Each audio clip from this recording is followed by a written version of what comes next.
ാണ് ആ ജനതയുടെ ഒരു അതിജീവനത്തിനായുള്ള ഒരു ജനതയുടെ ഒരു ശ്രമം. ആ അതിജീവന ശ്രമത്തിന് ഒരു കൈത്താങ്ങായി കേന്ദ്രമുണ്ടാകണം എന്ന ഉറപ്പ്, കേന്ദ്രമുണ്ടാകുമെന്ന ഉറപ്പാണ് ഒരുപക്ഷെ പ്രധാനമന്ത്രി നൽകുക എന്നതുകൂടി ഇതിനോട് ചേർത്ത് വായിക്കണം. അങ്ങനെ നിർണായകമായ സന്ദർശനം അല്പസമയത്തിന് തന്നെ പൂർത്തിയാകുമെന്ന് കരുതണം. അതിനുശേഷം അദ്ദേഹം തിരികെ ഈ ദുരന്ത ബാധിതരായ ഇരകളായ ഈ പരിക്കേറ്റ ആളുകളെ കാണാൻ വേണ്ടി ആശുപത്രിയിലേക്ക് വരും എന്ന് വേണം പ്രതീക്ഷിക്കാൻ. ആ ദൃശ്യങ്ങൾ അത് വളരെ കൃത്യമായി തന്നെ ആ ദുരന്തത്തിന്റെ ഒരു വ്യാപ്തി എടുത്തു കാട്ടുന്നുണ്ട്.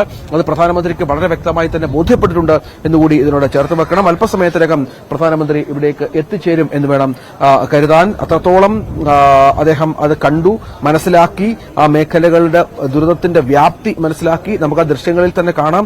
ഒരു പ്രദേശം മുഴുവൻ ഉരുളെടുത്തു പോയ ഒരു പ്രദേശം, ഈ കരിങ്കല്ലുകൾ കൂടിക്കിടക്കുന്ന ഒരു പ്രദേശം. അവിടെ താമസമുണ്ടായിരുന്നു, വാസയോഗ്യമായ പ്രദേശമായിരുന്നു. അനവധി മനുഷ്യർ അവിടെ താമസിച്ചിരുന്നു. അവരൊന്നും ഇപ്പോൾ അവിടെ ഇല്ല, ജീവനോടെയില്ല. അവരിൽ ഭൂരിഭാഗം ആളുകളുമില്ല. ഇനിയും കണ്ടെത്താനുള്ള 200ഓളം ആളുകൾ അവിടെയുണ്ട് എന്നതുകൂടി ചേർത്ത് വായിക്കുമ്പോഴാണ് ഈ ദുരന്തത്തിന്റെ വ്യാപ്തി മനസ്സിലാകേണ്ടത്. 500-നടുത്ത് ഇതിനകം തന്നെ അനൌദ്യോഗികമായി മരണസംഖ്യ വന്നു കഴിഞ്ഞു. അതിനുശേഷമാണ് ഇപ്പോൾ ഇത്തരത്തിൽ പ്രധാനമന്ത്രി എത്തുകയും ഈ ദുരന്തം ഈ 12ാം ദിവസം എത്തുമ്പോൾ അത് നേരിട്ട് വിലയിരുത്തുകയും ചെയ്യുന്നത്. ഇന്ന് നാളെ വീണ്ടും അവിടെ തെരച്ചിൽ ആരംഭിക്കും എന്നുള്ള വിവരങ്ങൾ കൂടി നമുക്ക് ലഭ്യമാകുന്നുണ്ട്. ജനകീയ തെരച്ചിൽ ഇന്നലെ ഈ പ്രദേശം സാക്ഷ്യം വഹിച്ചിരുന്നു. 4 മൃതദേഹങ്ങൾ ഇന്നലെ കണ്ടെടുത്തിരുന്നു. ഇന്നും നാളെയും സമാനമായ തെരച്ചിൽ തുടരും എന്നുള്ള വിവരമാണ് നമുക്ക് ലഭ്യമാകുന്നത്. മഞ്ജുഷ്, ഏതായാലും അല്പസമയത്തിന് തന്നെ പ്രധാനമന്ത്രി ചൂരൽമലയിൽ നിന്ന് മടങ്ങും എന്ന് വേണം മനസ്സിലാക്കാൻ. രഞ്ജിത്ത്, ആ ദൃശ്യങ്ങൾ ഇപ്പോഴും കാണാം. അവിടെ പ്രധാനമന്ത്രി നരേന്ദ്രമോദി അല്പസമയം മുമ്പ് ചൂരൽമലയിൽ എത്തി അവിടെ ഈ ദുരന്ത മേഖലകൾ നേരിട്ട് കണ്ടതാണ്. വലിയ കല്ലുകൾ അടിഞ്ഞുകൂടി വീടുകൾ ഇല്ലാതായ പ്രദേശം. ഈ ഭാഗത്ത് വീടുകൾ നിറയെ ഉണ്ടായിരുന്നു, കടമുറികൾ ഉണ്ടായിരുന്നു എന്നുള്ള കാര്യം, ഒരു സ്കൂൾ അവിടെ ഉണ്ടായിരുന്നു, വെള്ളാറമ്മല സ്കൂളിന്റെ കാര്യം, ഇതെല്ലാം ഉദ്യോഗസ്ഥ സംഘം അദ്ദേഹത്തെ അറിയിക്കുകയാണ് ഉണ്ടായത്. അപ്പോൾ വളരെ സസൂക്ഷ്മം അദ്ദേഹം കാര്യങ്ങൾ ചോദിച്ചു മനസ്സിലാക്കുന്നു. പഞ്ചായത്ത് പ്രസിഡന്റും ഒപ്പം ഉണ്ടായിരുന്നു. അവരോടൊക്കെ കൃത്യമായിട്ട് കാര്യങ്ങൾ ചോദിച്ചു മനസ്സിലാക്കുന്ന പ്രധാനമന്ത്രിയെയാണ് ചൂരൽമലയിൽ കാണാൻ കഴിയുന്നത്. അദ്ദേഹം ഏറെ നേരം അവിടെ നടന്നു കണ്ടു. ഇവിടെ ഈ 3 വാർഡുകൾ എങ്ങനെ ഇല്ലാതായി എന്നുള്ള കാര്യം അദ്ദേഹം ഉദ്യോഗസ്ഥരിൽ നിന്ന് നേരിട്ട് കേട്ട് മനസ്സിലാക്കുകയും ചെയ്തു. പ്രധാനമന്ത്രിക്കൊപ്പം മുഖ്യമന്ത്രിയും ഉണ്ടായിരുന്നു, ഗവർണറും ഉണ്ടായിരുന്നു, കേന്ദ്രമന്ത്രി സുരേഷ് ഗോപിയും ഉണ്ടായിരുന്നു. ചീഫ് സെക്രട്ടറി അദ്ദേഹത്തിന് കാര്യങ്ങൾ വിശദീകരിച്ചു കൊടുത്തു. ADGP MR അജിത് കുമാർ അദ്ദേഹത്തിന് കാര്യങ്ങൾ വിശദീകരിച്ചു കൊടുക്കുന്നു. അതിന്റെ ദൃശ്യങ്ങളാണ് കാണുന്നത്. അല്പസമയം മുമ്പാണ് ചൂരൽമലയിൽ അദ്ദേഹം ഈ മേഖലകൾ, ഈ ദുരന്ത മേഖലകൾ സന്ദർശിച്ചത്. ഇവിടെ വീടുകൾ ഉണ്ടായിരുന്ന പ്രദേശങ്ങൾ അദ്ദേഹം നേരിൽ കണ്ട്, ഇവിടെ ഉണ്ടായിരിക്കുന്ന നഷ്ടം അദ്ദേഹം നേരിൽ കണ്ട് മനസ്സിലാക്കുകയും ഉദ്യോഗസ്ഥരോട് കാര്യങ്ങൾ ചോദിച്ചു മനസ്സിലാക്കുകയും ചെയ്തത്. നേരത്തെ ഈ പ്രദേശങ്ങൾ അദ്ദേഹം ഹെലികോപ്റ്ററിൽ ഇരുന്ന് കണ്ടിരുന്നു. അതിനുശേഷമാണ് അദ്ദേഹം കൽപ്പറ്റയിൽ ഇറങ്ങി അവിടെ നിന്ന് നേരെ ചൂരൽമലയിൽ എത്തി, ബെയിലി പാലത്തിൽ എത്തി അവിടെ നിന്ന് മുണ്ടക്കൈ ഭാഗത്തേക്ക് അദ്ദേഹം നടന്നത്. ഇവിടെ ഒരു ടൗൺഷിപ്പ് ഉണ്ടായിരുന്നു. ആ കാര്യമൊക്കെ അദ്ദേഹത്തോട് ഉദ്യോഗസ്ഥർ പറഞ്ഞു ബോധ്യപ്പെടുത്തി കൊടുത്തു.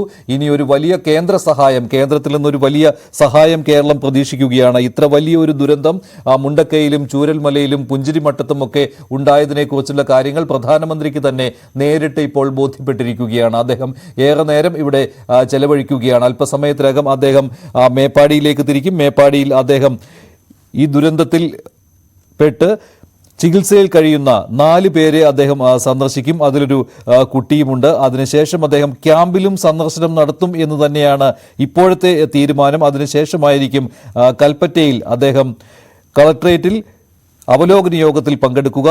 അതിനുശേഷം ഒരു പ്രഖ്യാപനം അദ്ദേഹത്തിൽ നിന്ന് പ്രതീക്ഷിക്കുകയും ചെയ്യുന്നു. വൈകിട്ട് കണ്ണൂരിൽ നിന്ന് അദ്ദേഹത്തിന് 3:55 ഡൽഹിയിലേക്ക് മടങ്ങേണ്ടതുണ്ട്. എന്തായാലും സമയക്രമത്തിൽ ചില മാറ്റങ്ങൾ വന്നിട്ടുണ്ട് എങ്കിൽ പോലും നേരത്തെ നിശ്ചയിച്ച എല്ലാ സ്ഥലങ്ങളിലും അദ്ദേഹം സന്ദർശനം നടത്തുന്നുണ്ട്.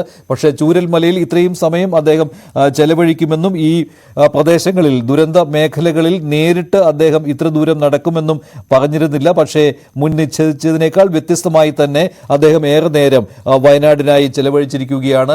ഈ ദുരന്തം നേരിട്ട് കണ്ട് മനസ്സിലാക്കുവാൻ ശ്രമിച്ചിരിക്കുകയാണ്. രഞ്ജിത്ത്, ഇപ്പോൾ അവിടെ നിന്ന് ചൂരൽമലയിൽ നിന്നും മുണ്ടക്കൈയിൽ നിന്നും അദ്ദേഹം മടങ്ങിയിട്ടുണ്ടോ? മുണ്ടക്കൈയിലേക്ക് അദ്ദേഹം പോയില്ല. മുണ്ടക്കൈയിലേക്ക് കയറി പോകുക എന്ന് പറയുന്ന അത്ര എളുപ്പമുള്ള കാര്യമല്ല എന്നാണ് മനസ്സിലാകുന്നത്. ചൂരൽമലയിലെ ആ സ്കൂളിന്റെ പ്രദേശം നമുക്കറിയാം. സ്കൂള് ഒരു നിത്യസ്മാരകമായി നമുക്കറിയാം. ഒരുപാട് നമുക്ക് വേദനിപ്പിച്ച ഒരു അനുഭവമായിരുന്നു അവിടുത്തെ ആ പ്രധാനപ്പെട്ട സ്കൂള് ഇത്തരത്തിൽ ഇല്ലാതായത്. അത് ആ സ്കൂളിന്റെ പ്രദേശം അദ്ദേഹം സന്ദർശിച്ചു എന്നാണ് മനസ്സിലാക്കുന്നത്. കാരണം അത് ഒരുപാട് വാർത്താ പ്രാധാന്യം നേടിയിരുന്നു.